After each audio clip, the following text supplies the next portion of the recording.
Tiptoe through the window, by the window. Yeah, that song has creeped me out for about, when did the first Insidious came out? 2011, I think. 12 years. Yeah. Tiny Tim's a creepy motherfucker, even before Insidious, really. So, yeah, here's my video review for Insidious: The Red Door. Just before I go into this latest one, this is the fifth Insidious movie, and going into my thoughts on the franchise. Huge fan of the first movie. I watched it about every year around Halloween. I still think it's one of the most effective modern horror films that I've seen, and most of it is due to James Wan, of course, directing, who is just a master of scaring the audience without relying on too many of the standard tropes that you see in a lot of horror. James Wan is one of the few people in Hollywood who really understands how to use the jump scare and use it in a way that doesn't feel cheap. Almost every movie where he uses jump scares, it feels legitimate, and it never feels like it's trying too hard. It all feels natural the way he does it. And then he went a couple years later, he did Insidious Chapter 2, which is very much a companion piece to the first movie. It's a direct sequel. It picks up right after the events of the first film with the Lambert family. Insidious 2 is not nearly as good as the original is. It's not nearly as scary, and it feels like it's over explaining a lot of things, but as a companion piece, it does tie in enough to the first film in a few really clever ways to make it feel like it's a good continuation, but it's still not nearly as good. And then with the third and fourth films, they're really not sequels to the first two. They're very much like spin-offs of the franchise from there on out. The third film, I think, yeah, both of them were prequels to the first two. The third film, I think the only connections between the third and fourth films and the first two is that they both feature Lin Shaye's Elise character, and they do have cameos from a lot of the demons from the originals, like, of course, the red-faced demon. I like to call him Darth Maul because that's what everyone calls that demon Darth Maul. There's no getting around it. I know he's called like the lipstick-faced demon or something like that, but he's Darth Maul. Yeah, the third film was something where I was like, are they really doing this? And it doesn't even really have any connection to the other movies. I went into the third film having incredibly low expectations, and I actually came out of the film enjoying it quite a bit, actually. The third film is actually kind of like the third film more than the second film. And the third film was actually directed by Leigh Whannell, who of course went on to do his own movies after his work with James Wan, and he's approaching becoming nearly as good as a director as James Wan is. I think Leigh Whannell is doing a fantastic job. I mean, if you saw The Invisible Man, you know how good he is at directing. And of course, Upgrade was awesome too. Really like the third film, honestly, in its own merit. The fourth film was probably the weakest film in the franchise. It had a few interesting things going on with it, but it ran into the problem of overcomplicating like the mythology of the further, and all the things that happen in it. And it just kind of, it felt like a pointless spin-off in its own way. So I don't think anyone really had any expectations for any like future Insidious movies. And then when they announced Insidious 5, we're like, God damn it. But then we heard that Patrick Wilson was directing the the fifth movie, and it was gonna be tying back to the first two, and it was gonna focus back on the family, which in my opinion was a good option to do, and it was picking up almost a decade after the original two. So yeah, and that's basically where we get into the Red Door, which this is very much a decade after sequel. It follows Patrick Wilson and Ty Simpkins. It has Rose Byrne in it too. It has all the original cast of the first two movies, and Dalton's going to college. The family's kind of split apart because Rose Byrne and Patrick Wilson divorced. They had a major death in the family, and so Patrick Wilson's character is trying to basically figure out, because if you remember at the end of the second movie, Dalton and Patrick Wilson's character, what's his goddamn name? I'm terrible with names. But anyway, they both go through the process of forgetting their ability to go into the further, because that they're the only two in the family who can do that.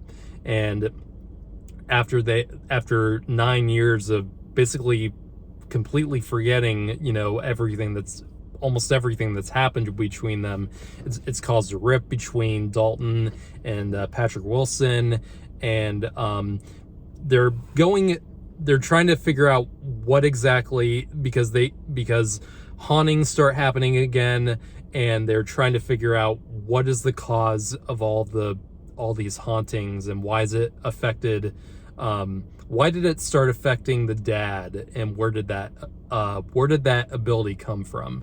And so this movie is basically going into the past history of the Lambert family.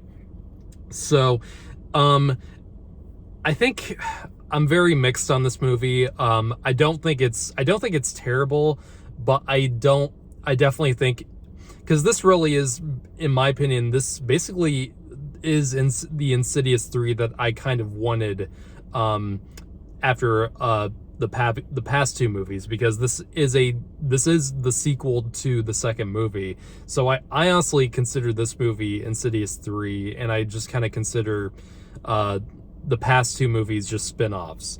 So in that way, I do appreciate that about the Red Door, and I do appreciate that they did get the original cast back, and they're all still wonderful. I like all these actors in it. Patrick Wilson, I think, is just terrific, and he's always he's so likable in almost anything that you see him in, from The Conjuring to this.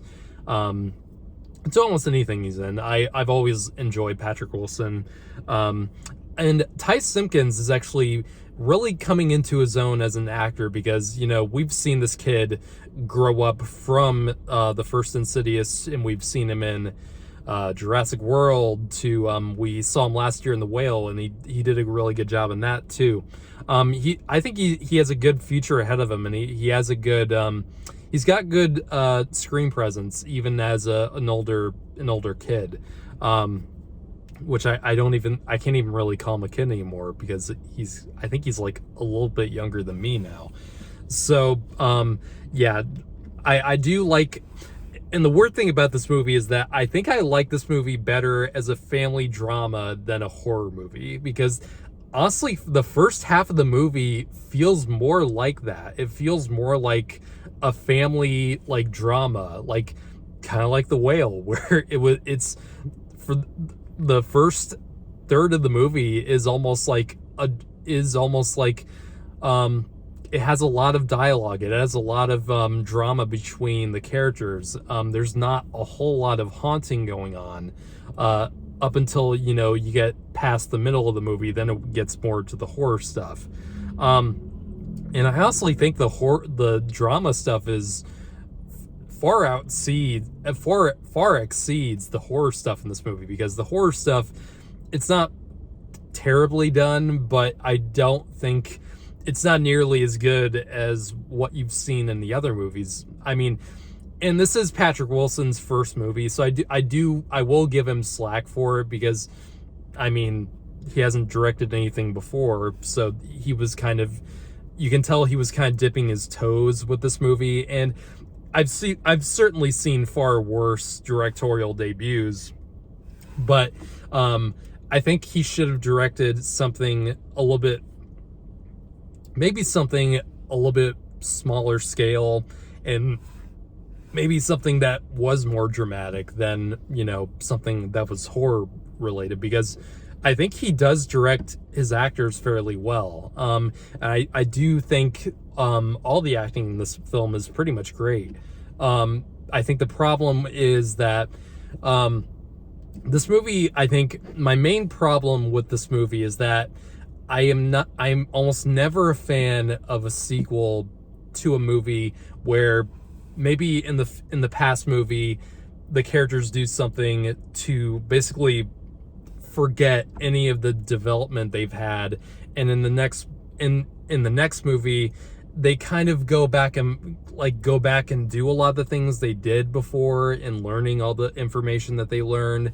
And I'm almost never a fan of when movies do that. And a good example of what I mean by that is, remember in Sam Raimi's Spider-Man 3 where Harry Osborn hits his head after, becoming the new Goblin, and he pretty much forgets his hatred of Peter Parker and Spider-Man, and a good chunk of the rest of the movie is basically them, a Peter Parker and Harry Osborn just being buds, and then all of a sudden Harry just remembers all the shit that they just fucking did, and now almost that whole chunk of the movie was completely pointless. So that's what I mean by characters doing stuff that they've done before, and it kind of undoes the effect that the previous movie had.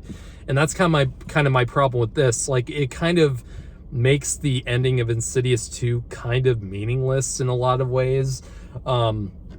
And a lot of the information that we learned in the original 2 is kind of learned again in this, and it just felt very tedious, and I felt like you didn't really need this at all. And I'm sure this movie was kind of a obligation from the studio. It was like, we gotta do all this again, because Insidious made money, so we gotta go back to the Lambert family. And I did not really like that about this at all, and I think it brings down a lot of the stuff that happens in this movie. Even the cute little callbacks to the original 2. There are some neat callbacks that are kind of fun, but it just felt, I don't know, I don't like when sequels do that, and this movie follows a lot of those problems. The scares in the movie aren't really anything that they're not really anything that jaw-dropping, and they certainly don't come near the scare level of the original film, especially some of the jump scares that the movie has, which in my opinion Insidious has probably some of the greatest jump scares in horror movie history. And this movie, while it is handsomely made, I'll give Patrick Wilson that. I think in terms of certain scene setups and the way things are shot, even though the cinematography in this, a lot of it is kind of underlit, even for a horror film. I think some of the scenes are a little too dark, but I do like how he implements certain scene setups. I think he's getting there. I just think he needs to practice his craft a little bit more. But going back to the family stuff, I do think this film was ambitious to a certain extent, because the message of the film is, what I do like about the message of the film. I do think the film has a lot of good ideas to it, and it's basically, the message of the movie is that even the most painful things that have affected your life, don't forget them. Remember them and hold them in your mind, so you can actually move on instead of just wiping the slate clean. And I do think the movie has a lot of good ideas surrounding that, and there are a lot of good elements in there, but I don't think, in terms of execution, I feel like the movie could have interweaved the family drama with the horror stuff better. And I do think that they kind of dropped the ball on that, and I didn't really go into this movie expecting that much, because especially coming off of the last one, I wasn't really expecting anything like great out of this, but I did come out of the movie still kind of disappointed. And I think there certain things in this movie are really well thought out, but I don't think they could have been handled better. So I'm gonna give the movie a 5.5 out of 10. Sir, I don't think it's the worst Insidious movie, but I don't think it nearly reaches the same level as the first two movies. I think it's a little, like I said, I'm not the biggest fan of the second Insidious, but I do think it still has that James Wan hand behind the camera, and I still think, I don't know if having Patrick Wilson direct this as well as star in was the best angle to go with. I still think maybe a more experienced director behind the camera would have, improved things. But it's certainly not the worst horror film I've seen this year. And I do think if you're a big fan of the franchise and you want to see how things wrap up, I'd still go see it. But if you're looking to be, scared as much as you were by like the first two, then you're probably going to be very disappointed. So take that what you will. If you guys have seen Insidious the Red Door, tell me what you thought of it, and let me know.